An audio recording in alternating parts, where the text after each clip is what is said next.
So there are a lot of myths associated with health, with world health. Well, as a science educator who fights myths, I've spent some time looking at the data.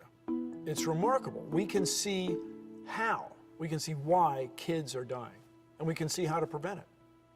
Well, people perceive that the U.S. spends a lot on foreign aid, that if the U.S. budget were $1, a quarter of it is spent on foreign aid. But that's not true. It's less than a penny. It's 0.8% of the federal budget. You can't even cut a coin small enough to represent how much money is spent on foreign aid. It's not that much. Now, this idea that wars or natural disasters, tsunamis, earthquakes kill most of the people, that's wrong. It pales, it's dwarfed by the number of people killed by preventable diseases. This sector represents the number of kids 5 years old and younger that die every year from injuries. This represents the number of kids 5 years old and younger that die every year from non-communicable diseases, cancer, things you inherit.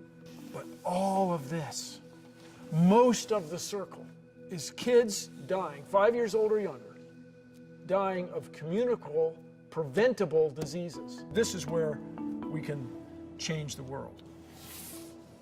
People think that we've been sending money to Africa for decades and nothing's improved. Things are as bad as they ever were. Well, that's a myth.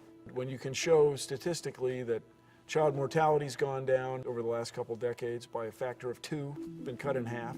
Those are the data. We have a real opportunity to leave the world better than we found it, to dispel these myths and move on to improve the quality of life of people everywhere. So let's prevent the diseases. Let's address a preventable disaster.